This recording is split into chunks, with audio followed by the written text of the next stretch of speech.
സാമൂഹ്യ രാഷ്ട്രീയ തത്വസംഹിത സത്യവും സത്യമാക്കി വെക്കപ്പെട്ടതും എന്ന വിഷയത്തെ അധികരിച്ച് സ്വതന്ത്ര ചിന്തകനും പ്രമുഖ രാഷ്ട്രീയ നിരീക്ഷകനുമായ ശ്രീ KC ഉമേഷ് ബാബുവിനെ ക്ഷണിച്ചുകൊള്ളുന്നു. എല്ലാവർക്കും നമസ്കാരം.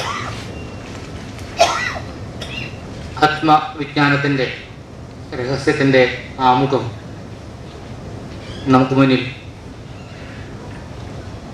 സോമേട്ടൻ തുറന്നിട്ടിരിക്കുന്നു. അതിൻ്റെ തുടർച്ചയായി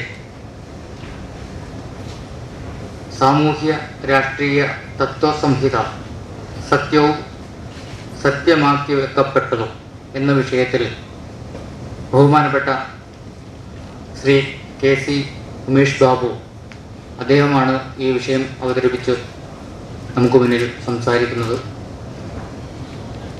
അദ്ദേഹം അറിയപ്പെടുന്ന ഒരു മാർക്സിസ്റ്റ് സൈദ്ധാന്തികനാണ്. കവി, പ്രഭാഷകൻ, രാഷ്ട്രീയ നിരീക്ഷകൻ എന്ന നിലയിൽ കേരളത്തിൻ്റെ സാമൂഹ്യ മണ്ഡലത്തിൽ നിറഞ്ഞു നിൽക്കുന്ന വ്യക്തിത്വമാണ് അദ്ദേഹം.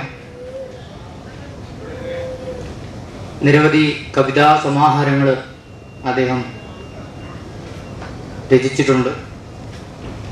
പ്രണയഗീതങ്ങൾ, വർത്തമാനങ്ങൾ, ഭ്രാന്തിലേക്കിനി എത്ര ദൂരം,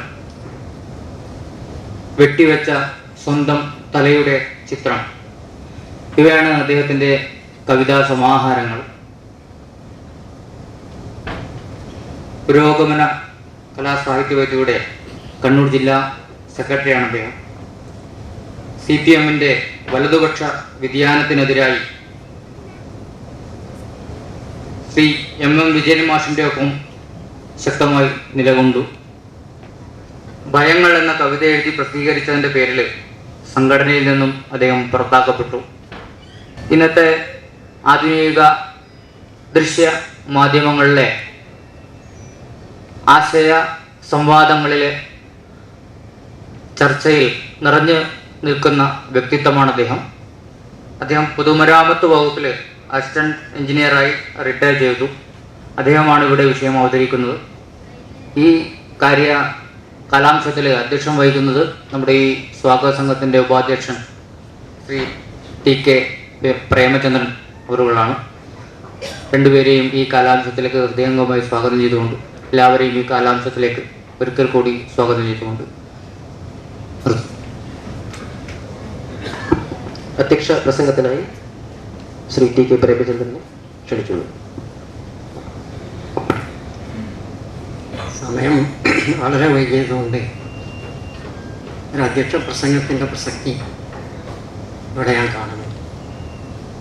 അതുകൊണ്ട് ഇവിടെ അവതരിപ്പിക്കാൻ പോണ വിഷയം സാമൂഹ്യ രാഷ്ട്രീയ തത്വസംഹിത സത്യവും സത്യമാക്കി വെക്കപ്പെട്ടതും എന്നുള്ളതാണ്.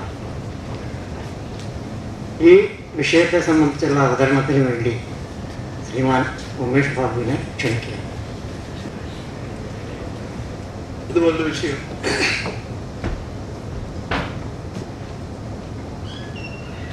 ഇവിടെ അവതരിപ്പിക്കുന്നതിൽ രണ്ടു തരം പരിമിതികളുണ്ട് എന്നാണ് ഞാൻ വിചാരിക്കുന്നത്. അതിൽ ഒന്ന്,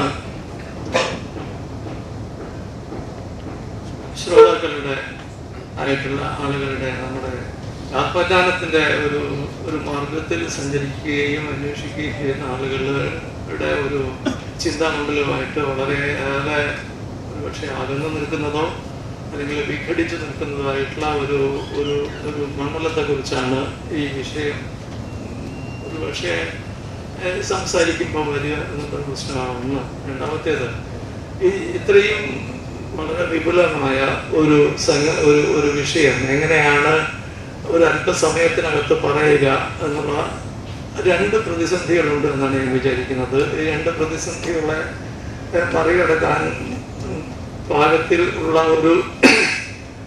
ഒരു വലിയ പാണ്ഡിത്യം എനിക്കുണ്ടോ എന്ന കാര്യം വ്യക്തിപരമായ ഒരു സംശയമാണ്. ഇതെല്ലാം ചേർത്തിട്ടാണ് ഞാൻ വാസ്തവത്തിൽ നിങ്ങളോട് സംസാരിക്കാൻ നിൽക്കുന്നത്.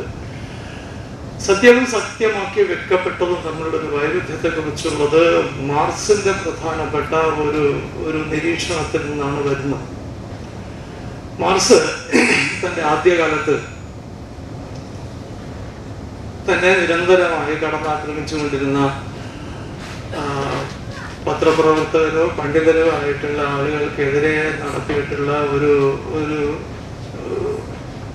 ഒരു തരത്തിലുള്ള ഒരു മറുപടിയിലാണ് അദ്ദേഹം തന്റെ ഈ നിലപാട്, ദർശനത്തിന്റെ ചുമതല എന്താണ്, തത്വചിന്തയുടെ ചുമതല എന്താണ് എന്ന് ചോദിക്കുന്നിടത്താണ് അദ്ദേഹം ഇത് പറയുകയാണ്. അദ്ദേഹം പറയുന്നത് ദർശനം ചോദിക്കുന്നത് എന്താണ് സത്യമായത് എന്നാണ്, അല്ലാതെ എന്താണ് സത്യമാക്കി വെക്കപ്പെട്ടത് എന്നല്ല.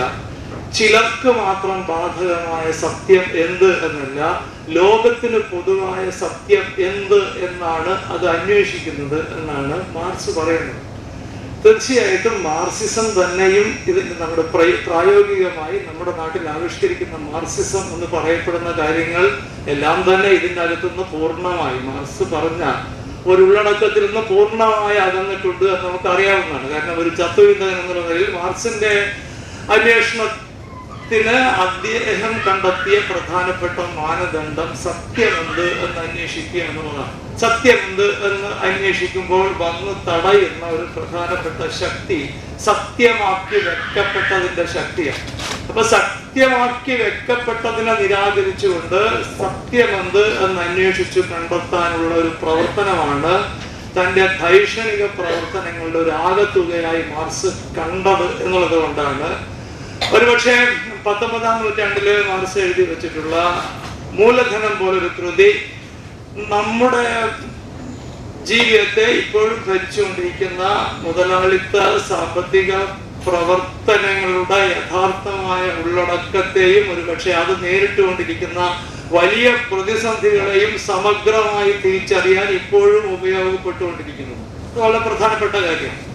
അപ്പൊ നമ്മള് സാധാരണ പറയാനുള്ള പ്രധാനപ്പെട്ട ആശയമുണ്ട്. മുതലാളിത്തത്തിന്റെ ചരിത്രഘട്ടം കണ്ടിട്ടുള്ള ലെജൻഡറി ആയിട്ടുള്ള 4 ചിന്തകന്മാരുണ്ട്. യുഗപ്രഭാവന്മാർ എന്ന് സാധാരണ പറയാറുള്ള 4 സാമ്പത്തിക ശാസ്ത്രജ്ഞരാണുള്ളത്. ഈ 4 സാമ്പത്തിക ശാസ്ത്രജ്ഞരിൽ ആദ്യത്തെ ആള് നമുക്കറിയാം ആഡം സ്മിത്ത് ആണ്. ആദ്യത്തെ ആള് വെൽത്ത് ഓഫ് നാഷൻ പോലുള്ള പുസ്തകങ്ങൾ എഴുതിയ ആഡം സ്മിത്ത് ആണ്. രണ്ടാമത്തെ ആള് ആഡം സ്മിത്തിന്റെ ഏറ്റവും വലിയ വിമർശകനായിരുന്ന, ആഡം സ്മിത്തിനെ വിമർശിച്ച് നിരാകരിച്ച കാർൾ മാർക്സ് ആണെങ്കിലും, മൂന്നാമത്തെ ആള് നമുക്കറിയാം വെൽഫെയർ എക്കണോമിക്സിന്റെ വക്താവായിരുന്ന ജോൺ മെയ്നാർഡ് കെയ്ൻസ് പ്രഭുവാണ്. 4-മത്തെ ആളിന്റെ ഒരു അധീശത്വത്തിലാണ് ഒരു പക്ഷേ മനുഷ്യ സമുദായം ഇപ്പോഴും കഴിയുന്നത്. അത് മിൽട്ടൺ ഫ്രീഡ്മാൻ ആണെന്ന് നമുക്കറിയാം. 70-കളിൽ വന്നിട്ടുള്ള മിൽട്ടൺ ഫ്രീഡ്മാൻ ആണ്. അപ്പൊ തീർച്ചയായിട്ടും ഈ പറയുന്നത് ഞാനൊരു പക്ഷേ വളരെ ചുരുക്കി പറയാൻ വേണ്ടി ഉപയോഗിക്കുന്ന കാര്യമാണ്. മാർക്സ് ഒരു പക്ഷേ ആഡം സ്മിത്തിന്റെ വിമർശകനായിട്ട് മാർക്സ് വരികയും മാർക്സിനെ കൂടി ഉൾക്കൊള്ളുന്ന മുതലാളിത്തത്തിന്റെ വെൽഫെയർ എക്കണോമിക്സിന്റെ വക്താവായിട്ട് കെയ്ൻസ് വരികയും ഈ 3 പേരെയും നിരാകരിച്ച തീവ്ര കമ്പോളവാദത്തിന്റെ വക്താവായി മിൽട്ടൺ ഫ്രീഡ്മാൻ വരികയും ചെയ്തിട്ടുള്ള ഒരു പരിണതിയുടെ ചരിത്രമാണ് വാസ്തവത്തില് മുതലാളിത്തത്തിന്റെ ചരിത്രം എന്ന് പറയുന്നത്. ഈ ചരിത്രത്തിനിടയിൽ വാസ്തവത്തിൽ സംഭവിച്ചിട്ടുള്ള ധാരാളം പ്രശ്നങ്ങളുണ്ട്.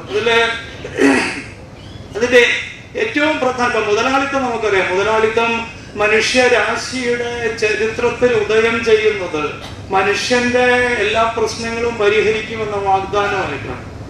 അപ്പോ അങ്ങനെ ഉദയം ചെയ്ത മുതലാളിത്തമാണ് വാസ്തവത്തില് ആഡം സ്മിത്തും മറ്റും വിശദീകരിച്ച മുതലാളിത്തം എന്ന് പറയുന്നത്. പക്ഷേ ആഡം സ്മിത്ത് ഒരുപക്ഷെ സിദ്ധാന്തവൽക്കരിച്ച മുതലാളിത്തത്തിന്റെ യഥാർത്ഥ പ്രതിസന്ധികൾ എന്താണ് എന്നും എന്തുകൊണ്ട് മുതലാളിത്തത്തിന് മനുഷ്യരാശിയുടെ പ്രശ്നങ്ങൾ പരിഹരിക്കാനാവില്ല എന്ന വിമർശനമാണ് മാർക്സ് ഉന്നയിച്ചത്.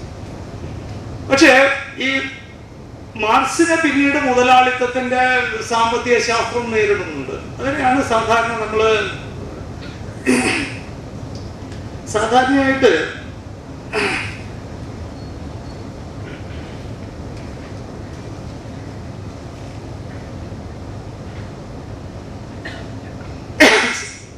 നിയോ ക്ലാസിക്കൽ ധനശാസ്ത്ര പദ്ധതി എന്ന് സാധാരണ പറയാം. അതിനെ കുറിച്ച് മാർക്സിനോടുള്ളൊരു പ്രതികരണമായിട്ട് 19-ാം നൂറ്റാണ്ടിന്റെ ഒടുവിൽ രൂപപ്പെട്ടിട്ടുള്ള സാമ്പത്തികശാസ്ത്ര പദ്ധതിയാണ് നിയോ ക്ലാസിക്കൽ എക്കണോമിക്സ് എന്ന് പറയുന്ന നിലയിൽ നാം അറിയപ്പെടുന്നു. ഈ നിയോ ക്ലാസിക്കൽ സമ്പദ്ശാസ്ത്ര പദ്ധതിയിൽ 2 ഉൾപ്പിരിവുകൾ ഉണ്ടായിരുന്നു അക്കാലത്ത് തന്നെ. അതില് ഒരു ഉൾപ്പിരിവിന്റെ പേരാണ് ലിബറൽ ഉൾപ്പിരിവ് എന്ന് പറയാം, ലിബറലുകൾ. അതിന്റെ ഏറ്റവും പ്രധാനപ്പെട്ട പ്രതിനിധിയായിരുന്നു കെയ്ൻസ്. എന്നാൽ അതില് തീവ്ര മുതലാളിത്തവാദികളുടേതായിട്ടൊരു ഉൾപ്പിരിവുണ്ട്. അതിനെയാണ് ലിബർട്ടേറിയന്മാർ എന്ന് പറയുന്നത്. ഇപ്പം ഒരുപക്ഷെ 20ാം നൂറ്റാണ്ട് തുടക്കത്തില് സോവിയറ്റ് യൂണിയനിൽ ഉണ്ടായിരുന്ന വിപ്ലവം, ലോകമെങ്ങും പടർന്നു വരുന്ന തൊഴിലാളി വർഗ രാഷ്ട്രീയത്തിന്റെ മുന്നേറ്റങ്ങൾ, സോഷ്യലിസ്റ്റ് വ്യവസ്ഥയുടെ വലിയ വ്യാപനം, 2 ലോക യുദ്ധങ്ങൾ, ഇതിന്റെ ഒക്കെ അന്ത്യത്തില് 1930കളിലൊക്കെ മുതലാളിത്ത ലോകത്തെ വലിയൊരു സാമ്പത്തിക പ്രതിസന്ധിയിലേക്ക് കൂപ്പുകുത്തിയപ്പോഴാണ് ഈ ലിബർട്ടേറിയന്മാരെയൊക്കെ പിന്തള്ളി ലിബറലുകളുടെ ഒരു വലിയ ആധിപത്യം ലോകത്ത് മുതലാളിത്ത ധനശാസ്ത്ര ചിന്തയിൽ വരുന്നത്. അങ്ങനെയാണ് കെയ്ൻസ് പ്രഭു ഉണ്ടാകുന്നത്, ക്ഷേമരാഷ്ട്ര സങ്കല്പം ഉണ്ടാകുന്നത്. ഇത് നാം തീർച്ചയായിട്ടും ഇന്ത്യൻ പശ്ചാത്തലത്തിൽ വളരെ തിരിച്ചറിയണം. 47 ഇന്ത്യക്ക് സ്വാതന്ത്ര്യം കിട്ടിയപ്പോൾ ഇന്ത്യ എന്തുകൊണ്ട് ഈ മിശ്ര സമ്പദ് വ്യവസ്ഥയുടെ വഴിക്ക് പോയി എന്ന് പറഞ്ഞാൽ തീർച്ചയായിട്ടും അത് കെയ്നീഷ്യൻ സമ്പദ്ശാസ്ത്ര പദ്ധതിയെയും ഒരുപക്ഷെ ഒരു രാഷ്ട്ര സങ്കല്പത്തെയും പിന്തുടർന്നുകൊണ്ട് സംഭവിച്ചതാണ്. അപ്പോൾ ഈ പറയുന്ന കാര്യങ്ങളൊക്കെ 1970കളിലാണ് മാറാൻ ആരംഭിക്കുന്നത്. 70കളുടെ അന്ത്യത്തിൽ മുതലാളിത്തത്തിനകത്ത് ഒരുപക്ഷെ 2 മാറ്റങ്ങൾ ഉണ്ടായിത്തീരുന്നുണ്ട്. ഒരു മാറ്റം, സമ്പദ്ശാസ്ത്രപരമായി തങ്ങളുടെ ഈ മുതലാളിത്ത വ്യവസ്ഥക്ക് മുന്നോട്ട് പോകാനാവില്ല, ഈ പറയുന്ന വെൽഫെയർ എക്കണോമിക്സുമായിട്ട് മുന്നോട്ട് പോകാനാവില്ല എന്ന അവസ്ഥയിലേക്ക് മുതലാളിത്തം എത്തിച്ചേർന്നു. രാഷ്ട്രീയമായി സോഷ്യലിസ്റ്റ് വ്യവസ്ഥയെ തകർത്തുകൊണ്ടല്ലാതെ നിലനിൽക്കാനാവില്ല എന്നുള്ള നിലയിൽ ലോകത്തിലെ പ്രധാനപ്പെട്ട 2 മുതലാളിത്ത രാജ്യങ്ങളിൽ മുതലാളിത്തത്തിന്റെ ഒരു നേതൃശക്തിയായിട്ടുള്ള അമേരിക്കയിലുള്ള റീഗൻ ഭരണവും ഒരുപക്ഷെ ബ്രിട്ടനിൽ വന്നിട്ടുള്ള മാർഗരറ്റ് താച്ചറുടെ ഭരണവും വളരെ തീവ്രമായ മുതലാളിത്ത രാഷ്ട്രീയ നിലപാടുകൾ ലോകമെങ്ങും വിന്യസിക്കുക എന്ന് പറയുന്ന ഒരു കാഴ്ചപ്പാടിൽ എത്തിച്ചേരുന്നു. ഈ സ്ഥലത്ത് വെച്ചിട്ടാണ് വാസ്തവത്തിൽ മുതലാളിത്തത്തിന്റെ ഒരു സമ്പദ്ശാസ്ത്ര കാഴ്ചപ്പാടിനകത്ത് സമ്പൂർണമായ ഒരു വിച്ഛേദം ഉണ്ടാക്കിക്കൊണ്ട് അത് അതിന്റെ ക്ലാസിക്കൽ അടിസ്ഥാനങ്ങളിലേക്ക് മടക്കി കൊണ്ടുപോകുന്ന പ്രവർത്തനം മിൽട്ടൺ ഫ്രീഡ്മാന്റെയും മറ്റും നേതൃത്വത്തിൽ നടക്കുന്നത്. ഇതിന്റെ ഫലമായിട്ട് അതിനു വേണ്ടിയിട്ട് അവർ ഉണ്ടാക്കിയിട്ടുള്ള ഒരു കുറിപ്പടി വാഷിംഗ്ടൺ സമവായ നയങ്ങൾ, വാഷിംഗ്ടൺ കോൺസെൻസസ് എന്ന് പറയാം. 4 നയങ്ങളാണ്. 4 നയങ്ങൾ കേട്ടാൽ വളരെ വളരെ വളരെ വളരെ ലളിതമെന്ന് തോന്നിക്കുന്ന 4 നയങ്ങളിലാണ് അവര് ഈ ഒരു അസ്ഥിവാരം ഉണ്ടാക്കാൻ പുറപ്പെട്ടത്. ധനപരവും സാമ്പത്തികവുമായ അച്ചടക്കം, കറൻസി കൺവേർട്ടിബിലിറ്റി, വിലകളുടെയും വാണിജ്യത്തിന്റെയും ഉദാരീകരണം, പൊതുമേഖലയുടെ സ്വകാര്യവൽക്കരണം എന്നിങ്ങനെ ഗുളികപ്രായത്തിൽ എഴുതിയ 4 നയങ്ങളാണ് ഈ 1970കളുടെ അന്ത്യത്തിൽ മിൽട്ടൺ ഫ്രീഡ്മാന്റെ നേതൃത്വത്തിൽ ഈ ലോകബാങ്കും ഇന്റർനാഷണൽ മോണിറ്ററി ഫണ്ട് പോലുള്ള സാർവദേശീയ ധനകാര്യ സ്ഥാപനങ്ങൾ ചേർന്ന് ലോകത്തെ പുതുക്കിപ്പണിയാനുള്ള നയങ്ങളായിട്ട് പ്രഖ്യാപിച്ചത്. വാസ്തവത്തില് ഈ നയങ്ങളാണ് പിന്നീട് ഇന്ന് വരെയും ലോകത്തെ പൂർണ്ണമായി മാറ്റി തീർക്കുകയും വേറൊരു ഉള്ളടക്കത്തിലേക്ക് കൊണ്ടുപോകുകയും ചെയ്യും. അതാണ് നാം ഇപ്പോൾ അനുഭവിച്ചുകൊണ്ടിരിക്കുന്ന ഒരു പ്രധാനപ്പെട്ട പ്രശ്നം എന്ന് പറയുന്നത്. മുതലാളിത്തം മനുഷ്യർക്ക് ക്ഷേമം വാഗ്ദാനം ചെയ്തിട്ടാണ്, എല്ലാ മനുഷ്യർക്കും അവസരങ്ങൾ വാഗ്ദാനം ചെയ്തിട്ടാണ്, ഭൂമിയിൽ എല്ലാവരും തുല്യരാണെന്ന് പ്രഖ്യാപിച്ചിട്ടാണ് വന്നതെങ്കിലും ഈ വാഷിംഗ്ടൺ സമവായ നയങ്ങളിലൂടെ പുതുക്കി പണിയപ്പെട്ട ലോകം, ഇന്ത്യ വരെയുള്ള ഒരു ലോകം വാസ്തവത്തിൽ എവിടേക്കാണ് ചെന്ന് ചേർന്നത് എന്ന് കാണുമ്പോഴാണ് സത്യത്തിൽ ഉണ്ടായിത്തീർന്നിട്ടുള്ള, കാരണം നമ്മുടെ ചരിത്രത്തിന്റെ ഏത് ഘട്ടത്തെ മനുഷ്യ ജീവിതത്തെ പരിഗണിക്കുമ്പോഴും അത് നാഗരികതയുടെ ഒരു പുതിയ ഘട്ടമാണെന്ന് തിരിച്ചറിയേണ്ടതാണ്. അതിനകത്ത് സിവിലൈസേഷനെ കുറിച്ചുള്ള ഒരു കാഴ്ചപ്പാടിന്റെ പ്രശ്നമുണ്ട്. നാഗരികതയുടെ ഒരു സന്ദർഭമാണിത്. അപ്പൊ 1970കളുടെ അന്ത്യത്തിൽ ആരംഭിക്കുകയും ഇപ്പൊ 2016 എത്തി നിൽക്കുകയും ചെയ്യുമ്പോൾ നമ്മുടെ നാഗരികതയിൽ ഈ തീവ്ര മുതലാളിത്തം കൊണ്ടുവന്നിട്ടുള്ള ഒരു വലിയ മാറ്റമുണ്ട്. അതാണ് വാസ്തവത്തിൽ മിഥ്യയുടെ ഉള്ളടക്കത്തിലേക്കാണ്. ഇങ്ങനെ മനുഷ്യ സമത്വം, ഇപ്പൊ മുതലാളിത്തം വാഗ്ദാനം ചെയ്യുന്ന ഏറ്റവും പ്രധാനപ്പെട്ട ഒരു കാര്യം നമുക്കൊക്കെ അറിയാം, വ്യക്തി സ്വാതന്ത്ര്യത്തെ കുറിച്ചുള്ള ഒരു അങ്ങേയറ്റത്തെ കാഴ്ചപ്പാടുണ്ടായിരുന്നു മുതലാളിത്തത്തിന്. വ്യക്തി സ്വാതന്ത്ര്യം, പൂർണ്ണ സ്വാതന്ത്ര്യം. ഇപ്പൊ ഇന്ത്യൻ ഭരണഘടന 1950 ഉണ്ടായി തീരുമ്പോൾ ഇപ്പൊ അതിനെക്കുറിച്ച് നമ്മുടെ സുപ്രീം കോടതിയെ പോലുള്ള സ്ഥാപനങ്ങൾ വ്യത്യസ്തമായ നിലപാടുകൾ. അഭിപ്രായ പ്രകാശന സ്വാതന്ത്ര്യം, എന്തുകൊണ്ട് ഇന്ത്യൻ ഭരണഘടന അഭിപ്രായ പ്രകാശന സ്വാതന്ത്ര്യത്തിന് മുറുകെ പിടിച്ചു എന്ന് ചോദിച്ചു കഴിഞ്ഞാൽ അത് വ്യക്തി സ്വാതന്ത്ര്യത്തിന്റെ ഏറ്റവും പ്രധാനപ്പെട്ട ഒരു അടിസ്ഥാനപരമായ ഒരു തത്വമാണ് വ്യക്തി സ്വാതന്ത്ര്യം. സ്വതന്ത്രനായ വ്യക്തിയാണെങ്കിൽ അയാൾക്ക് സ്വതന്ത്രമായി ആവിഷ്കരിക്കാൻ കഴിയണം.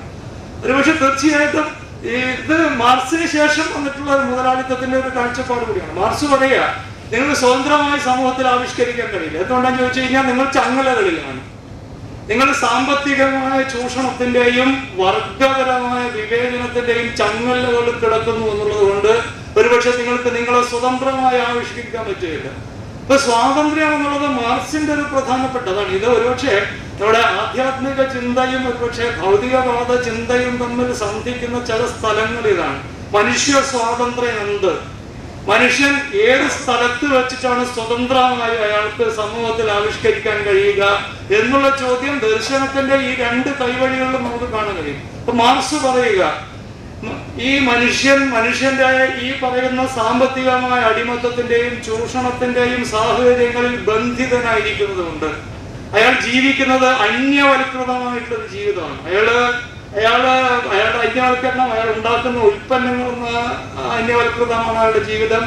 അയാൾ സമൂഹത്തിൽ ഉണ്ടാക്കി തീർക്കുന്ന രക്തബന്ധം ഉൾപ്പെടെയുള്ള എല്ലാ ബന്ധങ്ങളിൽ നിന്നും അന്യവൽകൃതമാണ് ജീവിതം. അയാൾ സ്വയം തന്നെ അന്യവൽകൃതമാണ്. അപ്പൊ അതുകൊണ്ട് അന്യവൽക്കരണത്തിന്റെ ഒരു ചരിത്രം അവസാനിപ്പിച്ചുകൊണ്ട് മാത്രമേ നിങ്ങൾക്ക് മനുഷ്യനെ അയാളുടെ യഥാർത്ഥമായ സത്തയിൽ സാക്ഷാത്കരിക്കാനാവുകയുള്ളൂ എന്നുള്ളത് മാർക്സിന്റെ പ്രധാനപ്പെട്ട ഒരു ദാർശനികമായ കാഴ്ചപ്പാടാണ്. തീർച്ചയായിട്ടും മുതലാളിത്തവും മനുഷ്യ സ്വാതന്ത്ര്യത്തെ കുറിച്ചുള്ള വലിയ കാഴ്ചപ്പാട്. ഉദാഹരണത്തിന് ഇപ്പൊ സാംസ്കാരിക പ്രവർത്തനം എന്ന് പറയുന്ന ഒരു കാര്യത്തിന് എന്തുകൊണ്ടാണ് ഇന്ത്യ ഗവൺമെന്റ് ഉണ്ടായപ്പോ ഇന്ത്യയിൽ ഭരണഘടന ഉണ്ടായിത്തീരുന്നു, ഇന്ത്യ ഗവൺമെന്റ് ഉണ്ടായിത്തീരുന്ന ഉടനെ അനേക അക്കാദമികൾ ഉണ്ടായിത്തീരുന്നു. ഇപ്പോൾ സാഹിത്യ അക്കാദമി ഉണ്ടാകുന്നു, സംഗീത നാടക അക്കാദമി ഉണ്ടാകുന്നു, ലളിതകലാ അക്കാദമി ഉണ്ടാകുന്നു, ഒരുപാട് സ്ഥാപനങ്ങൾ ഉണ്ടായിരിക്കുന്നു. എന്തുകൊണ്ടാന്ന് ചോദിച്ചു കഴിഞ്ഞാൽ മനുഷ്യന്റെ മാത്രം ഒരു പ്രത്യേകതയാണ്. മനുഷ്യൻ സൗന്ദര്യത്തിന്റെ നിയമങ്ങൾക്കനുസരിച്ച് കൂടി ഉൽപ്പാദിപ്പിക്കുന്ന ഒരേ ഒരു ജീവിവിശേഷമാണെന്നാണ് അറിയപ്പെടുന്നിടത്തോളം നമുക്ക് ശാസ്ത്രത്തിന് കണ്ടെത്താനാകുന്ന, നമുക്ക് അറിഞ്ഞൂടാ സൗന്ദര്യത്തിന്റെ നിയമങ്ങൾക്കനുസരിച്ച് ഉൽപ്പാദിപ്പിക്കുന്ന വേറെ ജീവിവർഗങ്ങളുണ്ടോ എന്ന് നമുക്ക് ഇപ്പോഴും നമ്മുടെ ഒരു സയൻസിന് നമുക്ക് അറിയാവുന്നിടത്തോളം സയൻസിന് അങ്ങ് എത്തിച്ചേരാൻ പറ്റുന്നില്ല. ഇപ്പൊ 2 ദിവസം മുമ്പ് ഒരുപക്ഷെ കുരങ്ങു വർഗങ്ങളിൽ ഒരു വിഭാഗം വളരെ മെച്ചപ്പെട്ട പരസ്പര വിനിമയം നടത്തുന്നതായിട്ട് തിരിച്ചറിഞ്ഞായിട്ടൊരു പഠനം വന്നിട്ടുണ്ട്.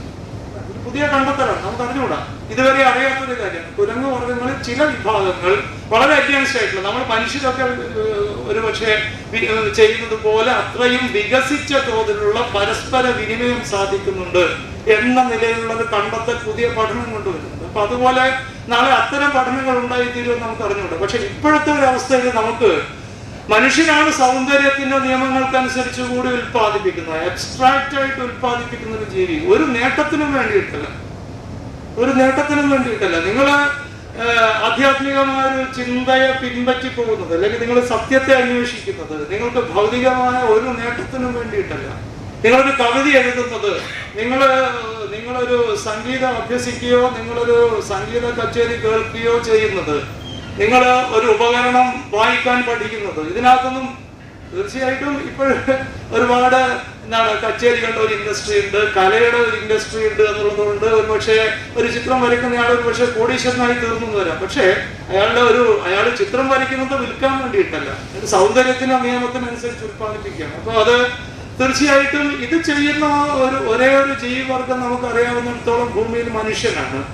അപ്പോ ഈ മനുഷ്യ സ്വാതന്ത്ര്യം സംബന്ധിച്ചിട്ടുള്ള പ്രശ്നങ്ങൾ, മനുഷ്യൻ അയാളുടെ ഒരു സത്തയിൽ എങ്ങനെയാണ് അയാൾക്ക് സ്വയം സാക്ഷാത്കരിക്കാൻ പറ്റുക എന്നുള്ള അന്വേഷണം ഭൗതികവാദ ചിന്തയിലും ഉണ്ട് എന്ന് ചൂണ്ടിക്കാണിക്കാൻ വേണ്ടിയിട്ടാണ് ഞാൻ ഈ കാര്യം പറയുന്നത്. അപ്പോ മനുഷ്യ സ്വാതന്ത്ര്യം എന്ന് പറയുന്ന ഒരു മഹാപ്രമേയം മുതലാളിത്തവും വാഗ്ദാനം ചെയ്യുന്നുണ്ട് മനുഷ്യരാശിക്ക്. പക്ഷേ ഇപ്പോഴ് എവിടേക്കാണ് ഈ 1970-കൾക്ക് ശേഷം മുതലാളിത്ത ലോകത്തെ, മനുഷ്യ നാഗരികതയെ, അതിനകത്തുള്ള വ്യക്തികളെ കൊണ്ടുപോയിരിക്കുന്നത് എന്ന് അന്വേഷിക്കുമ്പോഴാണ് ഈ സത്യവും സത്യമാക്കി വെക്കപ്പെട്ടവും തമ്മിൽ നാം അനുഭവിക്കുന്ന പ്രധാനപ്പെട്ട വിച്ഛേദം മനസ്സിലാകുക.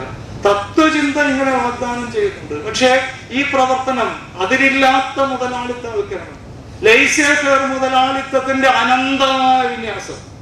ഉദാഹരണത്തിന് ഇപ്പം ഒരുപക്ഷെ ഇപ്പം ശ്രീമൻ നരേന്ദ്രമോദിയുടെ നേതൃത്വത്തിലുള്ള ഒരു സർക്കാർ കഴിഞ്ഞ 2 വർഷമായിട്ട് ഇന്ത്യയിൽ അധികാരത്തിലിരിക്കുന്നുണ്ട്.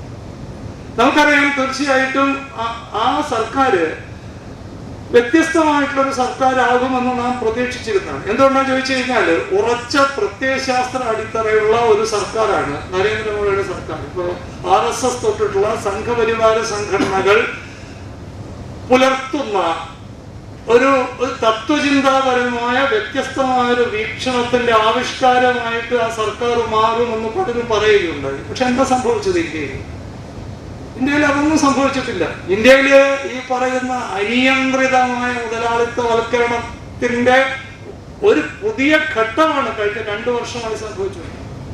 പുതിയ ഘട്ടം വരിക പ്രതീക്ഷിക്കേണ്ട. എങ്ങനെയാണ് എല്ലാ തത്വചിന്തകളെയും നിരപ്പാക്കിയിട്ട്, അതായത് അവിടെയാണ് ഈ രണ്ടും നമ്മൾ എല്ലാ തത്വം, ഇപ്പം മാർക്സിസ്റ്റ് ആയിട്ടുള്ള ഒരു തത്വചിന്തയാവട്ടെ, അത് ഭൗതികവാദത്തിന്റെ ഒരു മേഖലയിലാണ്, അല്ലെങ്കിൽ നമ്മുടെ കൺവെൻഷണൽ ആയിട്ടുള്ള, ഞാൻ നേരത്തെ പറഞ്ഞിട്ടുള്ള ലിബറൽ ഈ പറയുന്ന ലിബറൽ തത്വചിന്തയുടെ വിവിധ മുഖങ്ങളായിക്കൊള്ളട്ടെ, ഈ തത്വചിന്ത പദ്ധതികളെ മുഴുവൻ അപ്രസക്തമാക്കി തീർത്തുകൊണ്ട് ലിബർട്ടേറിയൻ സമ്പദ്ശാസ്ത്ര പദ്ധതി ഒരു പരമാധികാരം, ഒരു ഏകഛത്രാധിപത്യം കൈവരിച്ചിരിക്കുന്നു എന്നുള്ളതാണ് മനുഷ്യ നാഗരികതയുടെ ഈ സന്ദർഭത്തെ ഇത്രമേൽ